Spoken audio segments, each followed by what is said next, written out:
Welcome, everybody. So glad you're all here and very excited for another morning of learning about Proverbs, something that I've really enjoyed learning about with Rabbi Lazar these past 2 weeks. Grateful that you're all here, and and we are recording. We're on Facebook, and I'm going to turn this over to David. Hello, everyone. We left off last week with that small kind of brief introduction or peek at the use of of Proverbs in rabbinic literature, and I'd like to finish up that sheet today. So we're going to begin with the sheet that we had last week, that I think went out today as well, and then we'll move on to some popular sayings, or perhaps maybe not as well known, but many of them that I know just from the modern Hebrew language. So we are on, I think it's the third page of last week, the section that begins at the top with a passage from chapter 8, and we've done that. It was about Ishim, and we're towards the bottom of that page, the box that begins with chapter 8, verses 12 through 13. Does everybody have that?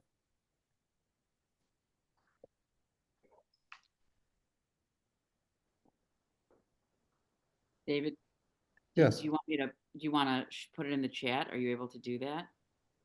I can do it. Is that preferable? Just so that in case somebody. Okay, sure.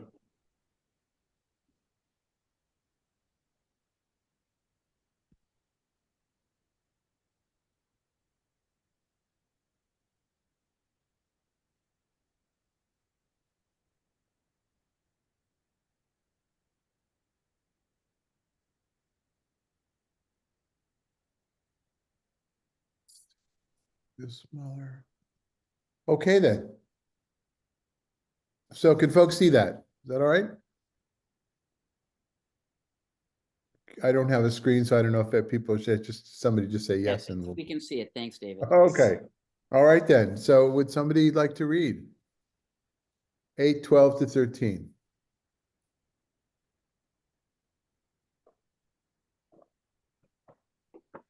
I can read. Go ahead. Thank you, Susan. I, wisdom, live with prudence. I attain knowledge and foresight.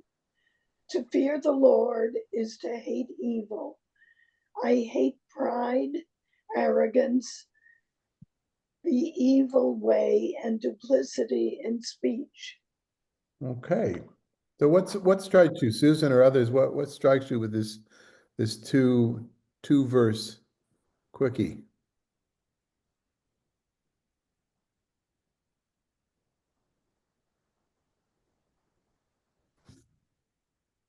Okay, so this is where I'm better off if I can see everybody. So let's see. So you're looking at this, look at, I mean, you're reading this, even though you haven't read what came before or came afterwards. What strikes you most about this particular passage, small passage? Who's speaking? I think, Ria, maybe you're trying to say something, but you're muted. Well, I was talking to myself, which I often do, but that's okay. Well, we want to be privy to the words of wisdom coming from your mouth. Okay, it's a frightening kind of relationship with God, from that to fear, and as a opposition to love. So I don't know if other people have the same reaction. Well, we're concerned with you mostly. So Yeah. You would rather see the emphasis on the positive, or maybe only the positive? Well, and fear has more than negative stuff. It actually brings about physical stuff, in that you won't have crops. You're going to die. The destruction of the temple, all of the bad stuff, because you didn't follow what I want you to do, which is, and And what I want you to do may not be clear. So you may have to try to figure it out. Okay. It has a whole load of, this is a package that has a lot of stuff in it, even Right. though it's just short. And who's the I who's talking here? Oh, wait a second. Wait a second. I didn't intentionally try to trick you, but I think I did trick you. I think the text Yeah, tricked you. you did. You did. Oh, wait a second. Where am I? Okay, wait a second. I got to go find it for a second again. So Okay. yeah, second, third, the third, 2/3 down the page. There's something a little bit graphically, probably not didactic. Probably I should have started the text after the number. Wait a second. I have down here in the one that I print that I have that came through for you to print is 13. He who and now I Oh, don't see what you had posted. okay, sorry. So let's Yeah, go back to this. yeah. It's just a different of style and what we're used to. I'm used to seeing the people, but we're back on Yeah. screen. The Okay, okay. section. So Uh, who's the I talking here? Who's talking? but the not God, but the one of the rabbis, possibly, Right. or Or wisdom herself. yeah, I wisdom. Wisdom in the book of Proverbs is personified as a woman, as a yeah. feminine figure. And so you Oh, might imagine in some sort of motion picture in a film where there's this wispy character, uh, you know, wispy feminine ghost-like character who's hovering around, oh, wherever she's hovering oh, and say, oh, I wisdom. Okay. I live with Is prudence. yeah, and I hate this. God is not hating. I wisdom hate pride, Right, arrogance, and the evil way, and duplicity in speech. Okay, right. so this person is using God to in to put fear into the people, Yes. and so this, in a parenting setup, that is a big no-no. Hmm. But uh, so uh, I, I really, it's a negative way of approaching how to live your life. Okay, so I'm gonna do something a little bit complicated from a Hebrew point of view. And what I'm going to say is that this is a brilliant way of turning negatives into a positive. And I'll explain myself in a moment. But Uh-huh. this passage is taken out of context in that if we were to have read together the book of Proverbs, it would Uh-uh. have been And evident oh, that wisdom, chokhmah, is a feminine character who is come on. who is there together with God when God created the world. That's in a different passage. Wisdom is an entity unto itself. In the same, and wisdom often is parallel to the word Torah. Um, Now, what the words in Hebrew, if you can follow the Hebrew, ani chokhmah, Uh-huh. I am Yeah. wisdom, I wisdom. Shachanti orma, shachanti is I live with or I dwelled in. Orma, is that a word that anybody knows? Ayin resh mem? From any other context, biblical context? So you've got to have good Hebrew for this. I don't know if people do. The first example is the serpent in the second story after the story. Ah, yes. The serpent is Arom, right? He's sm- Oh, he's smart, but he's devious. He's devious, and in fact, in most of Hebrew Bible, most of biblical Hebrew, Orma is a negative smarts. It's Like sly, like shrewd or something like that. shrewd. Yeah, so why? shrewd can be either or negative or positive, but very often negative, right?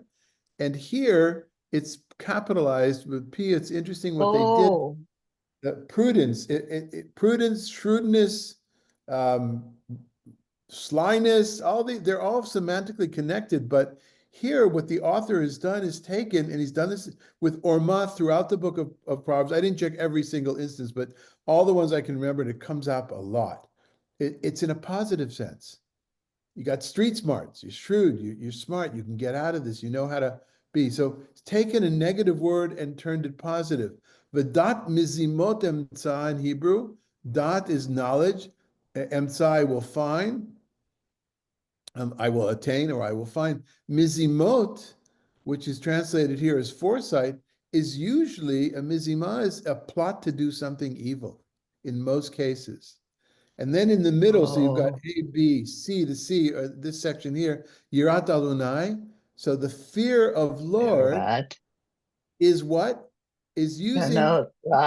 Oh, it's using a negative thing. Instead of saying the fear of the Lord is that love is good, it's here, no, evil is hated. So he's taken a negative concept and flipped it over into a positive. And then the next one as well. Ge'ah v'ga'on, these things that have to do with haughtiness and arrogance, and those things are an evil thing. So it's a double negative.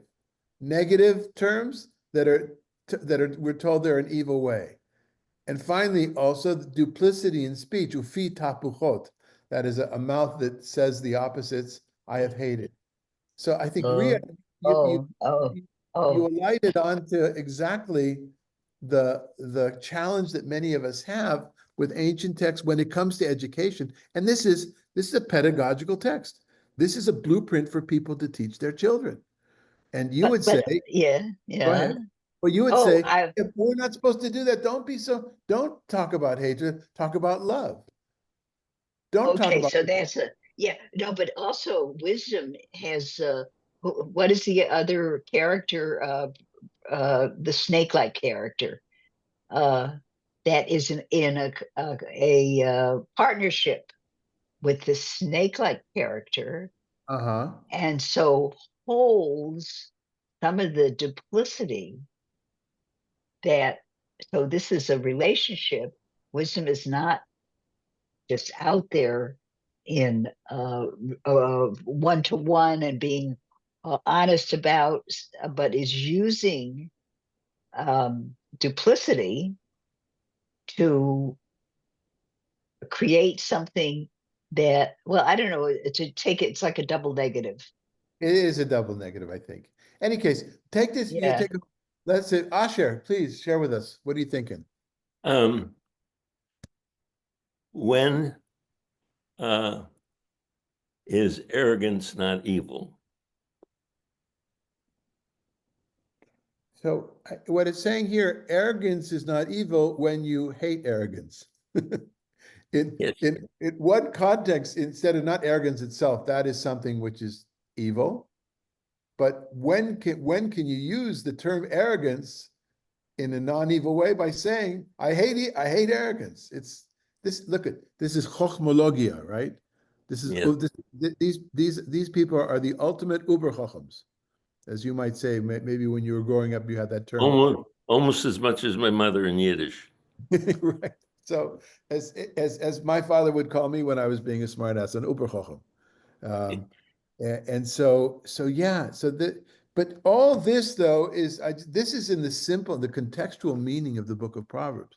Now we take a look to see how do the rabbis use this as fodder for the messages they wanted to get across. And in every different tractate of the Talmud, there's a different message. In every section, there's a different message to get across. And as we saw last week, that one word ishim gave them a context to talk about isha, woman, because it sounds like, gave them a context to talk about ishe, because it sounds the same thing, the sacrifice, the offering, the fire offering, the wine libation. The text is a launching pad, as you well know from any Midrash you've studied. The text is a departure point, and where you go, no one knows. I mean, they know, they're steering it, but you don't know, and that's part of the fun. And by the way, that's part of the pedagogy of Midrash. The pedagogy of Talmud is that there is a certain certain way that lures you into the process that keeps you wanting to learn and hear the conversation, like any good piece of literature. So Ria, you want to continue now with what Masechet Sotah? Sotah is the tractate that deals with the woman who is suspected of adultery and is forced to drink a concoction of a mixture of dirt from the temple and water, and her stomach bloats up and explode. We used to think when we were kids it explodes. It doesn't explode, but it probably means she miscarries because there's something horrible drinking this water. Then it's known that she was unfaithful. Nothing happens. She was faithful. It's an ordeal. It's a classical example of ancient ordeal in the official term, not the way we use ordeal. So what in the context of a woman who has drunk, the rabbis are discussing, can this really tell us if a woman has been faithful or unfaithful? And the whole thing of Sotah, of course, is to Yes. say, Well, it's, in a Monty Python movie, it has a test for a witch. And so the woman is taken before this water bath and put underwater. And if she dies, she's a witch. Of course she's going to die because they're drowning her. And so this is the same thing. right. Anyway, so Yeah. in discussing whether it actually works or not, we come into that section of the discussion in a quote from the Mishnah. Go ahead. Under Babylonian Talmud Sota 21b, I'll bring it back up. You know what? The thing that was on I don't have it. Okay. The thing. Oh, here, wait. It is taught. Oh, that Rabbi Benaz. Is that what you mean? Here, hold on just a second. It's not. Yeah. Just a moment. The screen sharing is being paused. Why is the screen sharing? Yeah. This is the sheet from last week. Maybe Yeah, no. Yeah. Oh. It's not, for some reason, I don't know what to do. It's not coming up. I'm getting an orange screen that says your screen sharing is paused. Does anybody know what to do with that? David, I'm going to bring it up right now. Just give me a second, okay? Okay.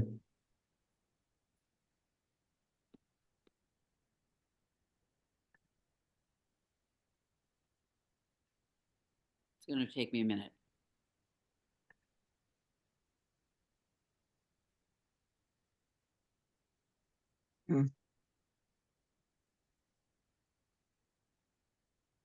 Okay, I got it. All right. Okay. You see where it says Babylonian Talmud, Sota? Sure. Yeah. Yeah. Go ahead.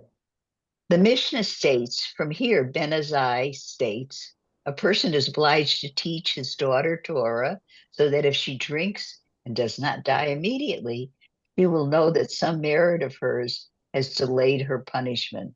Rabbi Eliezer says anyone who teaches his daughter Torah is teaching her promiscuity. Okay, let's take a break. Let's take a break. Let's just see what happens. So the context, which doesn't it really concern us so much, is that it's just, does it really work or not work? Like you said, Ria, about the Monty Python. Well, if it doesn't happen, she should know that there's still a suspicion. But if she studied Torah, then that's kind of fighting. That's fighting for her. That's points she got that's money in the bank for her in her account. It gets her out of it. And then, just by the way, Rabbi Yezer kind of hears that and said, you know what? Anybody who teaches his daughter Torah, that's teaching her promiscuity. Go ahead. Okay, but does it really enter your mind to say that teaching one's daughter Torah is actually teaching her promiscuity? Rather, say it is considered as if he taught her promiscuity. Rabbi Abahu says, what is the reason for Rabbi Eliezer's whatever? Yeah, Sorry. okay. Statement. Yeah, okay. It is, as it is written, a wisdom dwell with cunning, which indicates that once wisdom enters into a person, cunning enters with it. Rabbi Eliezer fears that the woman will use the cunning she achieves by learning the wisdom of the Torah to engage in promiscuous behavior. Right, And the rabbi, she'll figure out a way to do it, right? And, well, maybe it's, if I haven't had my period and I've gone to the mikveh, or I went to the mikveh, even though I'm still single, well, technically I can do stuff with him, Of course, it's not the man that would do that kind of stuff, it's the woman. Go ahead. I'm sorry, but and the rabbis who disagree with him, what do they do with this verse? I, wisdom, dwell with cunning. Wait a second, with cunning. How do they he requires that verse for that which Rabbi Yosai, son of Rabbi Hanani, states, interpreting the word orma as nakedness rather than cunningness, as Rabbi Yossi, son of Rabbi Hanina, says. The matters of Torah do not endure except in one who stands naked for them, as it is stated, I, wisdom, dwell with nakedness, orma. This means that wisdom dwells only in one who is prepared to give away all of his possessions for the sake of Torah study. Rabbi Okay. Yochanan.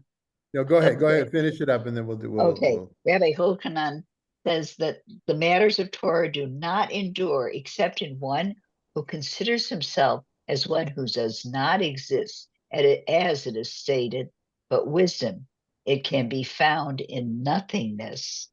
Okay, so Oh, let's go back to our verse that we were dealing with here.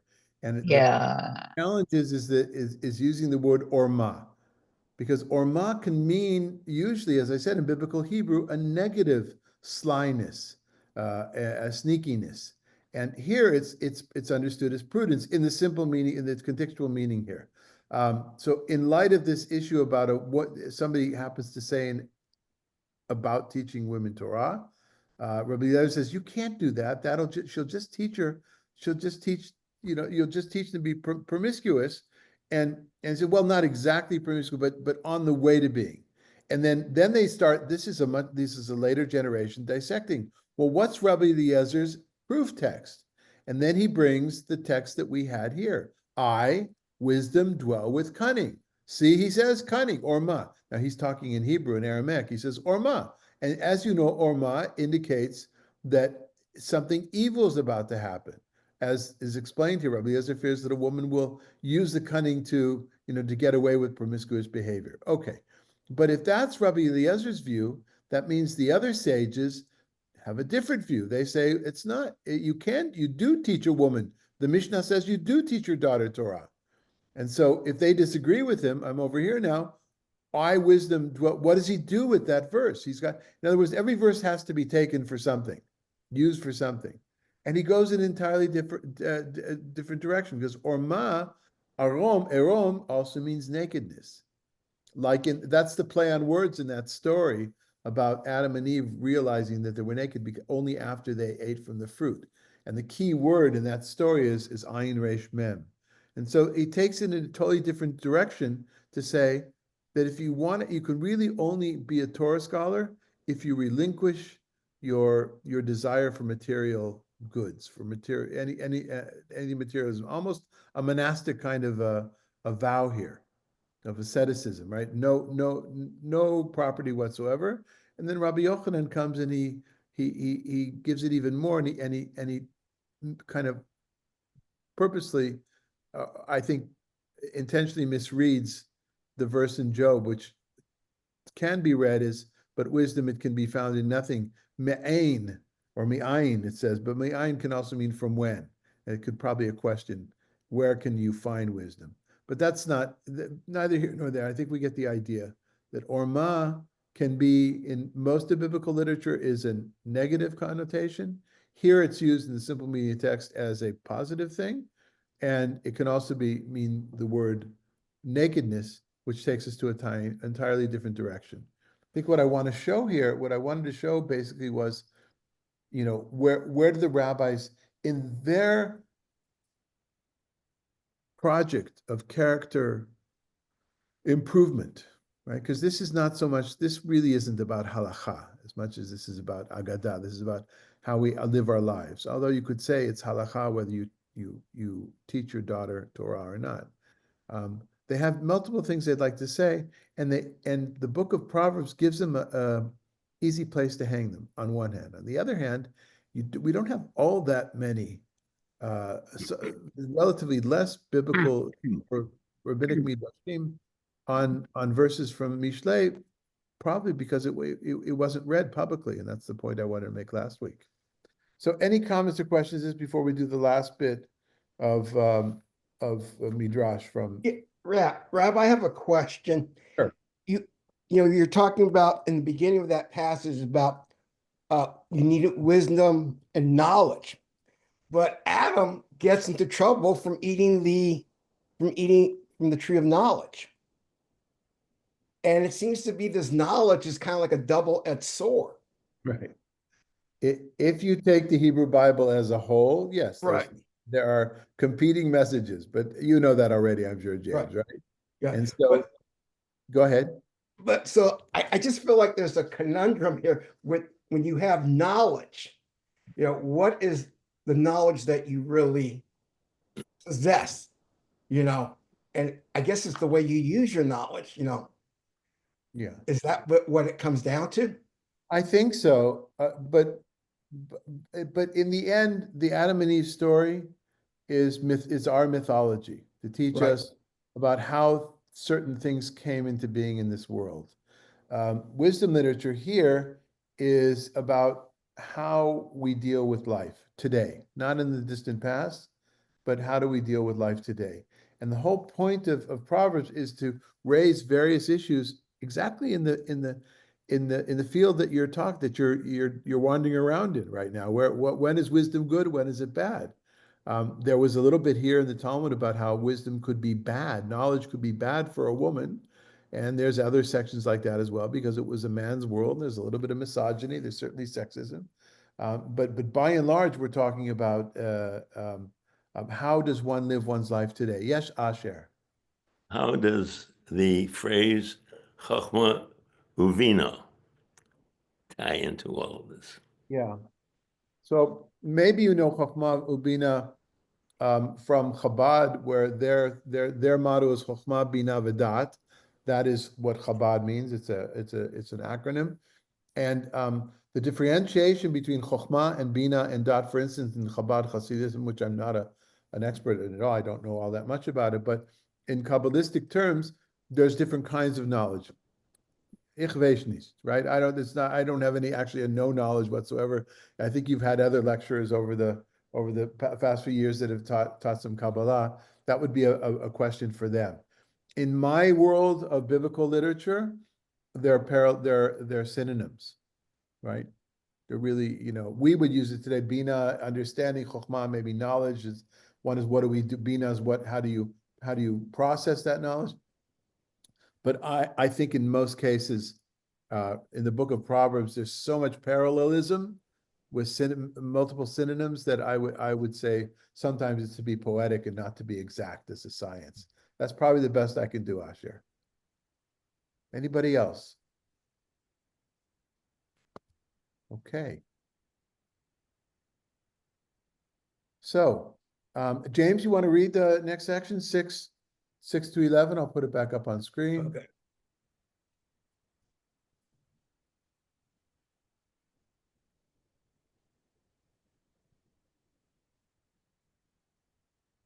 The lazy bones. Yes. Okay. Lazy bones go to the ant, study its ways and learn. Without leaders, officers, or rulers, it lays up its stores during the summer, gathers in its food at the harvest. How long will you lie there, lazy bones? When will you wake from your sleep? A bit more sleep, a bit more slumber, a bit more hugging yourself in bed. And poverty will come calling upon you, and want like a man with a shield. Okay. Sounds like something for a teenage boy, right? Girls, of course, got up right away and made their beds, but it's the guy. I've had 5 daughters, so what do I know? But anybody see what the word lazy bones is translating? Those that can read Hebrew? Eitzel. Yeah, Oh, Atzel. Now, Marcia, you and I are close in age. And do you remember from your Hebrew school days? Kum bachur atzel v'tze li'avoda. Kum bachur atzel v'tze li'avoda. Kum v'tze li'avoda. Kum v'tze li'avoda. Kukuriku tze li'avoda. Kukuriku tze li'avoda. Well, I Familiar? didn't learn that in Hebrew school, but I do remember hearing that. And it's the kukuriku is the rooster, right? Yeah. Waking up the lazy bones to get up and work. So Right. Kum bachur atzel. Young man, get up, young lazy man, or young lazy bones. Yeah, teenage, and go out to work. I think it was a kibbutz kind of a song. I'm guessing I knew it in Hebrew school because we had it's all about the teacher you had, right? But I just love that. So there's some songs that come back to me, and I'm not sure I don't think I ever heard it on the radio in Israel, but yeah, but that's the lazy bone. So and then go to the nature world. My way. This is not a class in tefillah, and maybe one day we'll do that, Rabbi Marcia. I do morning blessings, Birkot HaShachar. I actually do them sitting down on purpose with my feet squarely on the ground. And I don't do the order that's in the typical prayer book. By the way, the order that's in the Talmud is different than the order that we have in the prayer book.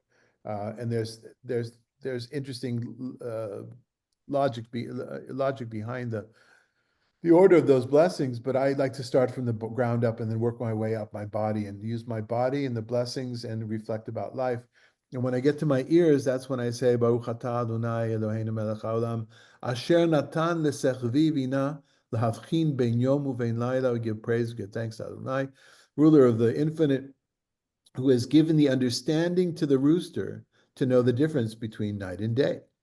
And to me, that's just an example of listen to nature, learn from nature. Now, I don't know that you can see this. I am visiting a community in Texas Hill Country. Can you see through the window what I'm looking at? Does that come through? Yes. yes. Yes. I mean, there are birds here. There are deer that come up to the backyard here. There are all sorts of there's armadillos. To me, there was there was wind last night. There was thunder and lightning. The last 5 days here, doing some interfaith work and visiting some friends and my cousins. I've learned so much, mostly from the nature. Now I live in the desert. We're out a little bit, but this is very different. And there's more noises here. To pause every morning, to listen to the birds, to make sure I hear them, because we don't have roosters where I live, is to marvel at creation. That's to me, that's important. And that's what I love about this particular section. Dude, wake up, look at the little ant, see how much that little ant is accomplishing, and then all the things that are here. And you're still in bed. You can't get up off your, etc. How about you folks? What are your reactions to this particular proverb before we see what the Midrash does with it? It's kind of like a Horatio Alger. You get yourself going. Mhm. It's something to put as a poster next to your bed, right? Right. And we can also say it to ourselves. This is like a meditative kind of thing. Is you're lying there, and where I am, there's so many birds. So it's a time layer. A particular bird is the first one that sings, and then the next particular bird, and so you get, and then it's the whole chorus, and then you gotta open up the window and you gotta look outside, and you have to tell yourself that you just get up, don't lie there. And that's what I think, this is a self-meditative kind of thing. And it's nice. In general, if you were to page, Ria, others, if you were to page through the book of Proverbs, you'd find a lot of these smaller units. You kind of have to work at it, because when you open up a Tanakh, a Hebrew Bible, the text just keeps going. And in this case, there happens to be, I added in the Hebrew, you can see there's a pay at the end of the paragraph. So we know this was, at least in the eyes of the Masoretic, those that passed down the vocalization, the dots, the trope, that they felt this was the end of a paragraph. But in much of Proverbs, there is no begin or end. It's just this is verse by verse. But this is a particular section based around this theme. Yeah. So let's see what the rabbi James, go ahead and read what. Can I just say one? I noticed that there's no reference to God or to the Lord in that particular passage. Yeah, and that's a really interesting theme throughout Proverbs. God Right. does come up, but not ever prevalent. Also, Right. I grew up with that song Kukuriku. You remember at least the Kukuriku part. No, I remember. Well, I know the whole melody. Yeah, but yeah. Yes. Okay. As you know, the animals in have a different speak a different Hebrew animal talk in Israel, right? Kukuriku na kakadoodle and hav hav, says the dog. Hav hav. Okay. Babylonian Talmud, Yoma 71a. The No. verse. I'm sorry. We've gone to the other side of that page. I'll put it up on screen. Midrash Mishlei. Now, this is a anthology kind of a work that collects things. It goes according to the order of the book of Proverbs. Go ahead. Go and observe the ants' lazy bones. Rabbi Yehuda ben Parda says the wicked will one day come before the Holy One and say, Master of the world, let us rest, and we will make teshuva before you. The Holy One responded to them, idiots of the world that you see yourselves in is like living on the Erev Shabbat. Where else the world as it is on Shabbat? If you don't prepare for Shabbat on Erev Shabbat, what will you eat? Another example might be that the world in the sea. The world in which you see yourself. Right. Which you see yourself is like being on dry land, where the world as it is already is immense in the sea. What are you going to eat when you're at sea? If you aren't prepared when you have had time on the land. Another example might be that the world in which you see yourself is like an entrance way to home, whereas the world as it is already exists within the living room. If a person doesn't prepare to unlock the door, how will he enjoy the comforts of the home? Another example might be that the world in which you see yourselves is like a warm summer day, sunny day, where the world as it is experiences a downpour of rain. If you haven't sowed or reaped or harvested your field when it was sunny and warm, how will you sustain yourself when it rains? Okay, there's a lot there. I'll give another moment, keep it on screen, then we'll start to talk about it.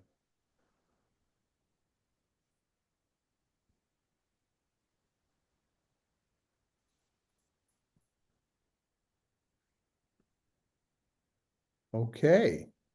Who wants to go first? What if you were looking for a psychological term, what would be the topic that's being discussed here?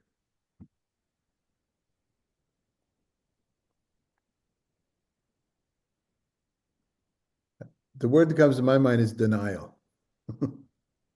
I'm in denial. Everything's all right around me, but I'm fine. It's Friday afternoon. I'm fine. What do I have to do? Then comes Shabbat, and assuming that I'm strict about Shabbat, and I've got nothing to eat. I'm fine sitting in my house, and it's Sun is shining, no problem. But down the line, if I haven't prepared for those crops to be cut with the rain coming into the earth, it's just various examples of human behavior. It Go ahead. reminds me of the story. What was the Chicken Little? Like, who's going to help me gather the wheat and who's going to help me plant the seed? And they all keep saying no. And at the end, they all want to eat the food. It's almost like, hibernation, preparing for the future. Yeah. Yes, go ahead, Asher. It calls to mind from Shir Amalu to sow in sadness and reap in joy. Hazorim b'dima barina yiktzoru. Right, those who sow in tears will reap in joy. Beautiful Debbie Friedman song. You know that one, Marcia? I'm sure you do. Yeah. I love It, that song. So beautiful. important, yeah. Exactly. Yeah. And so there's an example, Asher, of wisdom in the Psalms, but which is also it's also a prophetic a message in the Psalms to something of comfort to or a celebration after the exiles come back to the promised land. Go ahead, Ria. First of all, I realize now that these are not necessarily connected. These are little pieces or gems, Yeah. and it's not in a real organized way where I can go to the gems of preparation or the gems of right. So the other thing that I was thinking, this would make a really good set of cartoons where you have, the person who's not preparing, who goes up to the door and then can't find the key, has not looked before, and and all this sort of stuff. And there's a humor in it as well. So I just got it. So thank you. Yeah, and by the way, the section you read before and this one, that was in a different chapter. It's a later chapter. It's just how I arranged it on the page. Yeah, so that's the challenge. It's not ready-made, although I would guess that there's some Christian animation company that has made Proverbs and you see those things over the years. I've seen a lot of very, very good animated films that are designed to teach from the Christian world. Yeah, and maybe from the Jewish world, I don't know. Anyway, so those were some examples of Proverbs in rabbinic literature. And I don't think we'll finish it today, but you know me, it's always an overkill. Let's go on to the next page, the second page that was meant for today. They both came in the email to you. It's the one that says popular proverbial phrases. And in a moment, we're going to have an example of another example of Midrash, because it's based on something that which is an important text for us. But let me just first make a moment. Don't know that this will come through because I don't necessarily know the art. With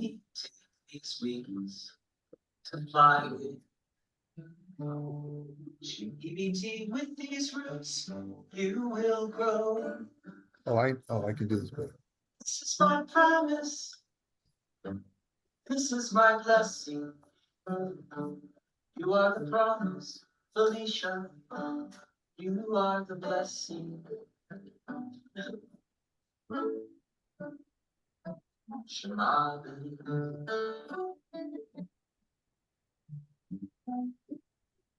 David, I can share it if you'd like. I had it up before if you'd like. Oh, you had it. Oh, okay. So it's not working for.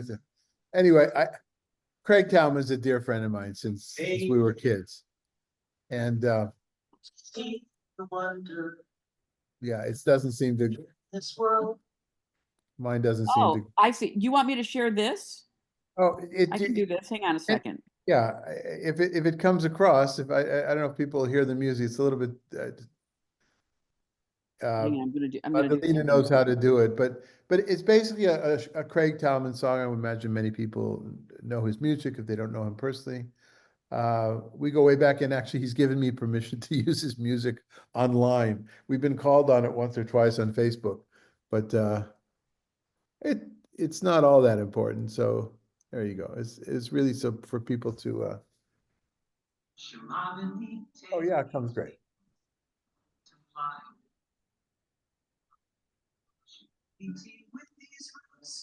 You will grow.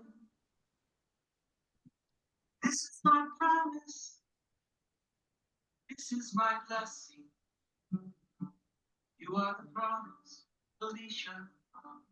You are the blessing.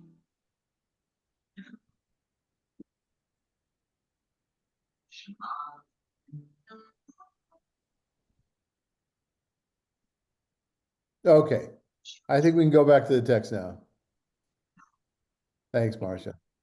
Yeah. The structure motorized pergola system is reinventing Sorry. the way homeowners Hang on a experience the minute. outdoors. The most versatile, modern, let 'em useful finish, hold outdoor on. patio space ever designed. It Okay. So the point there was to give an example of modern Midrash. And Craig goes in a different direction than the verse itself, which we're about to read. But that's typical. That happens a lot. We have permission to do that. We have permission to take. But let's see what this is a very well-known text from Proverbs, mostly because, and I couldn't find a recording that was made probably in the 50s. Shma beni, musar avicha, ve'al titosh, Torah timecha, hay, shma beni, musar avicha, ve'al titosh, Torah timecha. So my son, heed the discipline of your father, and do not forsake the instruction of your mother. Just a perfect example of what we call biblical poetic parallelism, right? Listening is parallel to not forsaking. My son is implied in both of those. Musar is the discipline. We talked a little bit about that last week, and the interesting connection between the rod, which we will see, punishment and education. We'll see a case like that in a second. And on the other hand, and the ethics of your father or the discipline of your father is parallel to the Torah of your mother. It's not to say your mother has Torah and your father has something else. It's just a true parallelism in a poetic, fully poetic way. This is a common. I wanted to share this because it's a common. You hear this. People know this in Israeli Hebrew, not just because of the song, but it's something that will be quoted. And that's this particular part of this mini series we're doing are different quotes that are heard in modern society, from this from the thing. So let's take a look at the next one. Just because I will just continue, but this is really an additional text of how Proverbs is used in rabbinic literature. So why don't we, the Hebrew we don't have to read through, except for maybe that last line, but if somebody would like to read the English for us, starting from the left, under 3:11:18. Sylvia, you all right today? You want to read for us?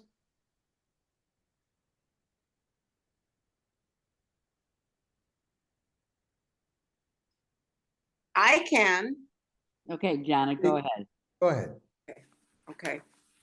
Finally, you're on my same sheet. Do not reject God's discipline, my son. Do not abhor such rebuke.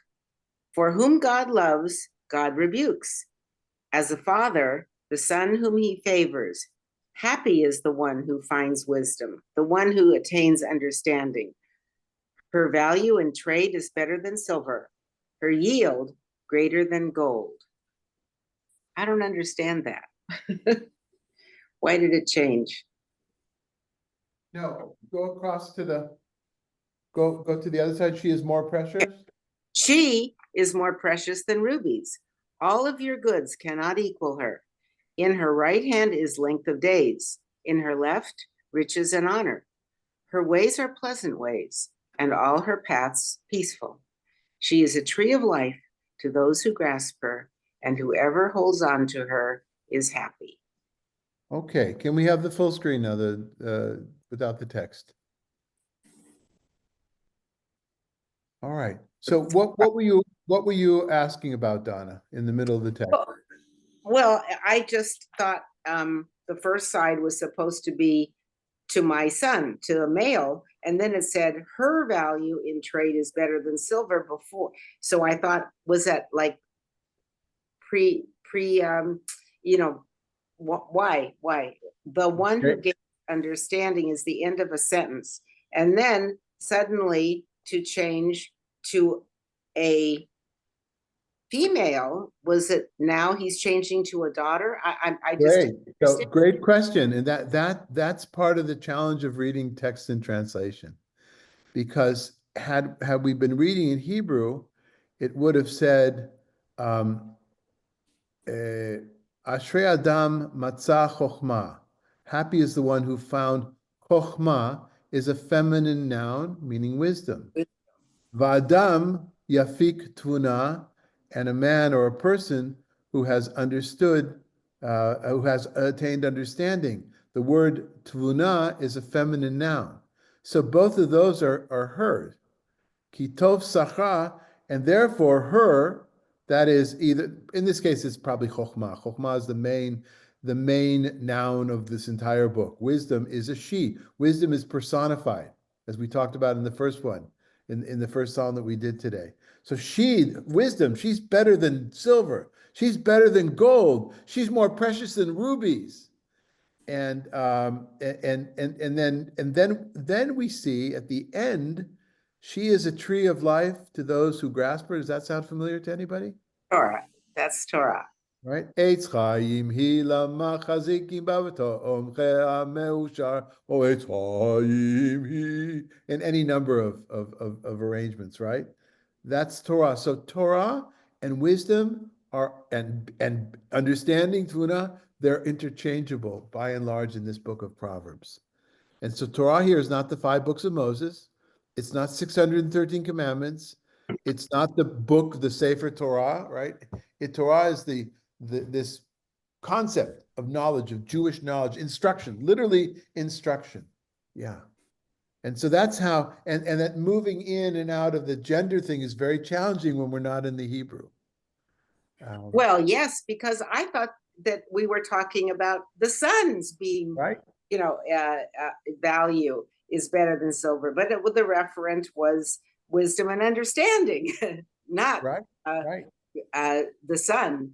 Yes. Exactly. Okay. Got it. Good. You know, Rabbi? Yes. As a male, if you took the word wisdom and replaced it with a wife or, a good woman, it would speak to me the same way, like almost like, on Shabbat, you do the prayer for the woman of valor.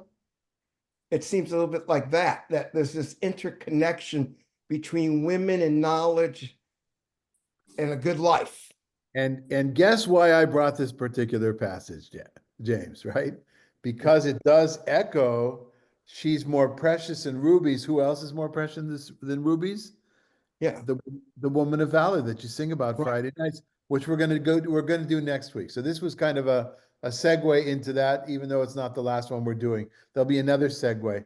But Donna, if you would, let's take a look and see what the Babylonian Talmud has to say about this particular, the verse that is so famous. So many people, I would say if any verse is well known from Proverbs, this would be the most well known because it's smack in the middle of prayer. And it's also after many people have reached the synagogue, right? Unlike other prayers that come in the beginning.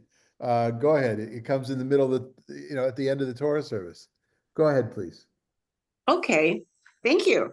It is taught that Rabbi Bena'ah would say, anyone who engages in Torah for its own sake, his Torah study will be an elixir of life for him, as it is stated. It is a tree of life to them who lay hold upon it.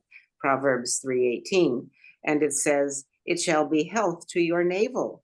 Proverbs 3:8. And it says, whoever finds me finds life. Proverbs 8:35. So anyone who engages in Torah, not for its own sake, it will be an elixir of death for him, as it is stated. My doctrine shall drop, Ya'arof, as the rain, and Arifah means nothing other than killing, as it is stated, and they shall break the heifer's neck, Arafu, there in the valley, Deuteronomy 21. Okay, so two things are being said here. One is the praise of those who engage in Torah for its own sake. And then there are three proof texts, all from Proverbs, right? From chapter 3, from chapter 3 and from chapter 8. And what is for its own sake? For love of Torah, because it's good to learn Torah. However, when that third to the last line where it says, and anyone who engages, if I was translated, I would have added the however. However, but anyone who engages in Torah not for its own sake, that's an elixir to death. Now, how do you get there? That's acrobatic. That's midrashic acrobatics, just on one foot, I will say, because there is that verse that talks about that my doctrine shall drop Ya'arof as the rain. That's a positive way of using that root araf. But the negative way of using araf is in another ordeal when a person is found in the countryside. A body is found and they don't know who killed it. There's a process that they go through where they break the neck of a young cow, a heifer's neck. So not that part's not so more important as much as to just see what the rabbis did with this particular verse. She is a tree of life, and then let's just see just the next paragraph. I skipped through other things, but Rav Nachman, go ahead. Rav Nachman bar Yitzchak said, why are Torah matters likened to a tree? As it is stated, it is a tree of life to them who lay hold upon it. Why? This tells you that just as a small piece of wood can ignite a large piece, so too minor Torah scholars can sharpen great Torah scholars. And this is what Rabbi Hanina said.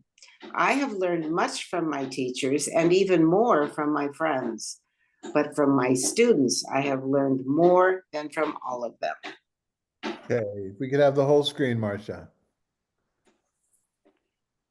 What a great way to end this particular meeting today. This idea, I spent many summers in the late 80s, early 90s at Camp Ramah in Ojai. I did as a kid. I came back as education director, and I often would love to talk to the little kids about why it's important to daven outside under the trees, those big, great oak trees, the live oak trees, or California oaks, whatever they are, the huge trees, and to learn from the tree so much about who we are in this creation and why is Torah likened to a tree, because it had now other things to say, because it has roots that go down way down. That's how we get it.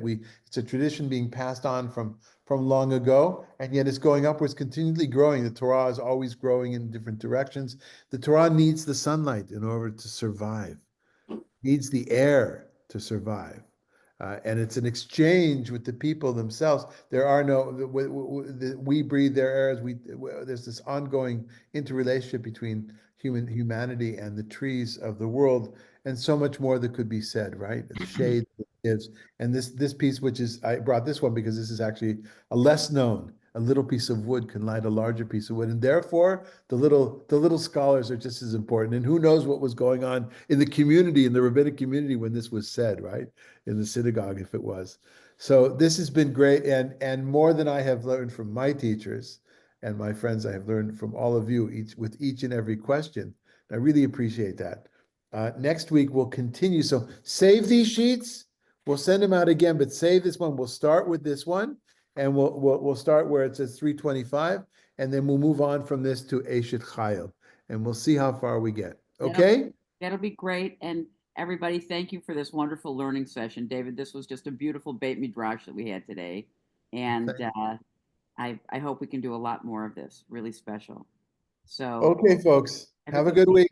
Take care. Bye, everybody. Bye. Thank you so much.